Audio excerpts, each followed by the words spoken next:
Անուն Հոր և Որդու և Հոգու Սրբո ամեն։ Ողջույն ձեզ սիրելի հեռուստատող բարեկամներ։ Մենք հաճախակի հատված խոսել ենք համբերության, հուսահատության մասին։ Այսօր ուզում ենք որոշ չափով հանգամանալից կերպով հայրերից ներկայացնել նաև այս երկու հուսահատության և համբերության մասին, որոնք ամեն քայլափոխին պատահում են մեր կյանքում և որոնք միշտ ընթանում են մեր հետ և այս երկուսից է կախված նաև այս երկուսի ճիշտ դասավորելուց, ճիշտ հասկանալուց է կախված նաև մեր հետագա կյանքը և երկրից երկինք տեղափոխվելու կարևորագույն ճանապարհը։ Ուրեմն 7 մահացու մեղքերը, որ ընդհանրապես մենք խոսել ենք, գիտենք, որոնք մարդու սպանում են, դրանց կապանքն ու կողպեքը հուսահատությունն է, ասում են մեր եկեղեցու սուրբ հայրերը։ Այսինքն, երբ որ հուսահատությունը իշխում է, ուրեմն արդեն 7 կապանքներով, 7 մահացու մեղքերով մարդը կապված է եւ կողպեկ է գցած։ Նա չի կարողանում ազատվել դուրս գալ այդ կապանքներից։ Սակայն այս 7 մահացու մեղքերի դեմ ունենք 7 առաքինությունները, որոնք դեղն են այս հուսահատության, այս մահացու մեղքերի դեմ։ Այսինքն այս 7 առաքինություններն էլ կարող ենք հասնել, կատարել այդ կապանքները քանդել միայն զուտ համբերության։ Այսինքն առանց համբերության մենք չենք կարող երբեք պայքարել այդ կապանքների, հուսահատության, ընդհանրապես մահացու մեղքերի դեմ։ Մարդը, որ դրախտը կորցնում է, մենք բազմից ենք խոսել այս մասին, որ Ադամի երկիրը դրախտն էր, դրախտը պետք է բազմանային, հուսությամբ, սրբությամբ, սակայն մեղքը ճանաչելով դրախտից արտաքսվեցին և դարձան ցանկությունների կրքերի գերիք։ Այսինքն, եթե մարդը այս կարգավիճակով ազատ լինի, այսինքն ինչ որ ուզում է անի, նա կգնա դեպի կործանում։ Կործանման եզրին կկանգնի և անպայման կործանման կգնա։ Այսինքն մարդը, եթե իրեն զուտ ինչ կամենում է, այն կատարի, ապա անպայման նրա վախճանը մահի է հանգեցնում։ Սակայն այն բոլորը չէ, որ մեզ կարելի է։ Դրա համար մենք պետք է զանազանենք իմաստությամբ, թե որն է մեզ կարելի եւ որը չի կարելի։ Սակայն այն բաներն էլ, որոնք չեն կարելի, նույնպես դժվար են արտարարածի համար, քանի որ մենք մեղքի կերի ենք, ցանկությունների։ Դրա համար Աստված դրել է ամենաքաղցր պտուղը, քաղցրահամ գործոնը, որով մենք կարող ենք հասնել դրան, այսինքն համբերություն։ Համբերություն է, որ մենք պետք է պայքարենք մեր կրքերի եւ ցանկությունների դեմ, որպես կարողանանք հասնել առաքինությունների, հասնենք գեգնային պսակի, այսինքն արժանանանք, տանք այն բարի պտուղը, որն է համբերությունը։ Եւ ինչով ենք մենք պայքարում այդ ցանկությունների կրքերի դեմ։ Չէ որ մենք իմաստությամբ ենք որոշում, դատորոշում ենք, որն է կարելի եւ որը չի կարելի։ Այսինքն իմաստությամբ մենք ստանում ենք զանազանելը, որն է կարելի, որը չի կարելի եւ այդ բոլորի դեմ մենք պայքարում ենք արիությամբ։ Իսկ արիությամբ էլ պայքարում ենք խոհականությամբ եւ համբերությամբ։ Այսինքն առանց համբերության մենք չենք կարող պատկաբերել եւ հասնել Աստծո ուզածին եւ մեր հոգիների ուզածին։ Այսինքն առանց համբերության չկա երկնային արքայություն։ Եվ համբերության բառը ընդհանրապես ստուգաբանվում է հետևյալ կերպ։ Եկեղեցու հայրերն են ասում, որ համբերություն բառը նշանակում է համի բերել։ Այսինքն մենք հասցնում ենք այն համին, որը համով է եւ մեր հոգուն եւ Աստծուն։ Եվ Աստծուն է հաճելի եւ համով է։ Այսինքն այդ համին բերելով է, որ մենք պետք է կարողանանք հանգենք երկնքի արքայությունը։ Եվ դրա համար եկեղեցու հայրերը շատ բարձ օրինակներ են բերում։ Ասում են, եթե այգեգործը ծառը տնգում է, եթե նա չկարողանա խնամել տարիներով, ջրելով, էտելով, սնուցանելով, եթե չհամբերի որոշ տարիներ, նա չի կարող ճաշակել այդ ծառի պտուղը եւ համը զգալ, համի բերել։ Եթե սերմնացանը սերմը ցանում է եւ չի համբերում, նա չի կարող համի բերել եւ ճաշակելով են ստանում սերմից, ծառի պտուղից, արդեն համբերությամբ է, որ հասնում են դրան։ Նույնպես եթե մարդը մի շինարարություն է ձեռնարկում, եթե համբերություն չունենա նրա ավարտին, չի կարող վայելել եւ այդ շինարարությունը այդ իրեն շինվածքից։ Դրա համար է, որ մենք յուրաքանչյուրս պետք է գիտակցենք, որ բոլոր առաքինությունների պտուղը դա համբերությունն է։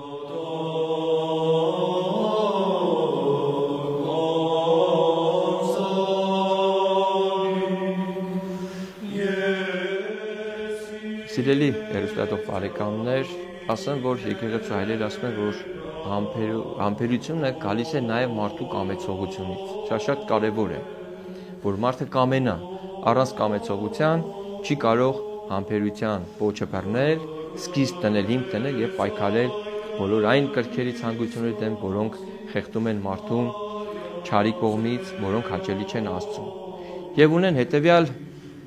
սահմանումը եկեղեցու հայրերը, ասում են համբերությունը այն զորությունն է, որով դիմակայում ենք անզուսպ կրքերին։ Այսինքն այդ զորությունն է, որով մարդը կարողանում է դիմակայել անզուսպ կրքերին։ Տեսեք, թե որքան կարևոր է։ Այսինքն ամեն ինչի սկիզբը առաքինությունների դա համբերությունն է։ Ասեմ, որ կյանքում շատերն է, որ սկիզբը շատ լինում է բարի, բայց ավարտը վախճանը շատ վատ է վերջանում, ոչ հաճելի։ Ինչու՞։ Երբ որ լսում ենք, կարդում ենք Աստվածաշունչ, ճանաչում ենք Աստծուն, պատվիրաններին ենք հետևում, ուզում ենք լինել առաքինի, ուրախանում ենք, որ երկնքի արքայություն կա, հաճախում ենք եկեղեցի, սկսում ենք Աստված հաճո կյանքով ապրել, բայց երբ որ փորձությունները սկսում են մեզ մոտենալը, չէ՞ որ այդպես հավատացյալի ճանապարհը։ Մենք փորձություններով պետք է պտղաբերենք, հասնենք մեր վախճանին բարի։ Եվ երբ որ արդեն Աստված ուզում է մեզ պտղաբերել, նեղություններ, փորձություններ է տալիս մեզ համար, որպեսզի պտղաբերենք, այդ ժամանակ է, որ համբերությունը կորցնում ենք, եւ այդ ժամանակ է, որ մարդու ավարտը լինում է ոչ բարի։ Բայց շատերը, սուրբ հայրերը, շատերը կարողանում են դիմակայել եւ պտղաբերել։ Այսինքն առանց համբերության չկա պտղաբերություն, սիրելի մեր հեռուստատող բարեկամներ։ Եվ մի օրինակ եմ ուզում ասել Աստվածաշնչից, որ Մովսես մարգարեն, որ բարձրանում է լեռը, ընդամենը 40 օր Տիրոջ հետ խոսալուց, լեռը մնալու, որ պատվիրանները պետք է բերեր,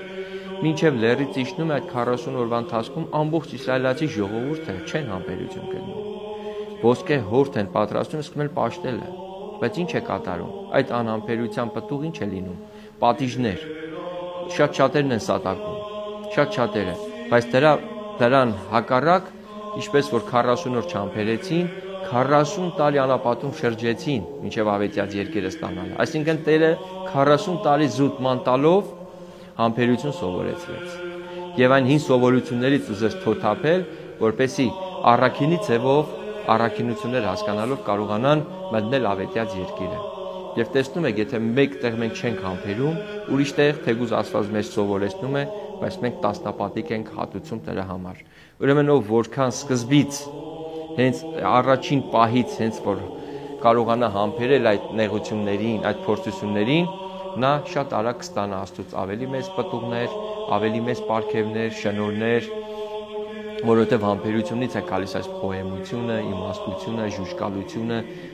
որքան որ լավ բաներ կա, այդ բոլորի պտուղը գալիս է համբերությունից, որովհետև 7 առաքինությունները մենք քաղում ենք համբերությունով։ Դրա համար էլ ովքեր որ համբերում են, մեզ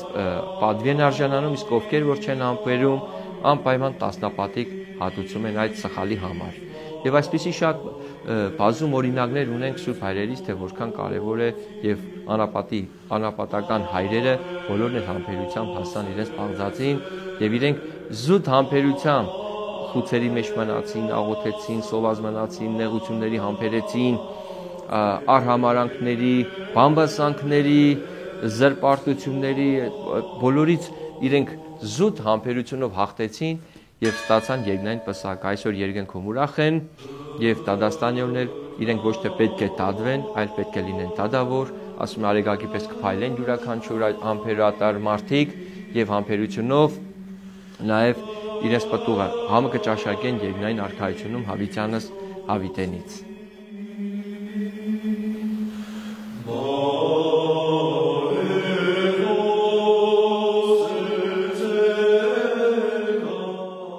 Եվ այս առիթով ուզում եմ մի փոքրիկ գեղեցիկ պատմություն պատմել մեր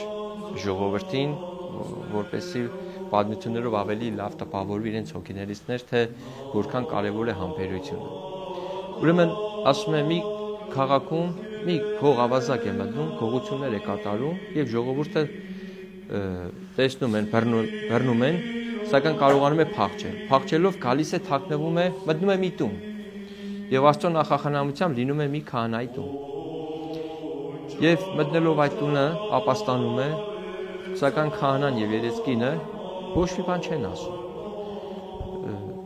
Ոչ էլ մատնում են ժողովրդի ձեռքը եւ գիշերը պահում են, գիշերը որ քնում է, գիշերը չի կարողանում դարձյալ հանգիստ քնել, ասում այս մարդիկ ինձ տեղ տվեցին, զարմանում է եւ գիշերը սկսում է մտածել գողության մասին եւ արծաթե մոմակալներ են լինում։ Մոմակալները վերցնում է, որպեսզի դռնից դուրս գա, տեսնում է, որ քահանան եւ երեսկինը կանգնած են, ձեռքերին մի ուրիշ մոմակալ կա։ Եվ ինչ են ասում այս ավազակին գողին։ Ասում են վերցրու այս մոմակալը, սա մոռացել ես։ Գողը վերցնելով զարմացած հեռանում է։ Եվ նորից հաջորդ անգամ որ գալիս է քաղաք գողության, մտածելով որ չի բռնվի, նույն գործողությունն է կատարվում, փախչելով գալիս դարձյալ մտնում է քահանայի տուն։ Դարձյալ քահանան եւ երեսկինը ոչ մի բան չեն ասում, շատ համեստ ձևով ընդունում են, գիշերը նորից տեղ են տալիս ննջելու։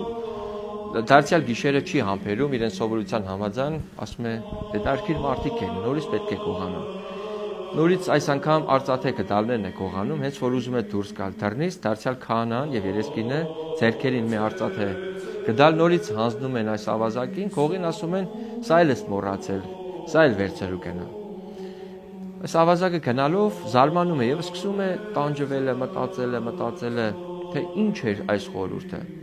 Քահանան իմաստուն է շարժվում, այսինքն դեղ է դնում այս ավազակի հոգուն, այդ վերքի վրա։ Եվ չդիմանալով վերադառնում է, ասում է ինչու եք այսպիսի բաներ անում։ Եվ քահանան ասում է, որ ինչ որ դու տեսնում ես, այս բոլորը կարող ես վերցնել, իմս չէ։ Սրանք ես մեկ օր թողնելու եմ եւ գնալու եմ այս աշխարհից։ Սակայն մեկ բան կա, որ ես պետք է կամենամ որ տամ։ Եվ սա կախված է նաև քո կամեցողությունից։ Եվ ավազակը շատ է ուզում իմանալ, թե ինչն է բանը, ասում է, թե պետք է պատրաստ լինես, որ ես ասեմ։ Ոչ մի բան չի ասում։ Եվ դարձյալ գիշերը, որ ննջում են, քնելու, ավազակը արդեն շատ է տանջվում հոգեպես, գիտի, որ ինք իրեն սովորության համաձայն պետք է գողություն անի, ինք իրեն ձեռքերը եւ ոտքերը կապում է։ Եւ առավոտյան, որ արթնանում են,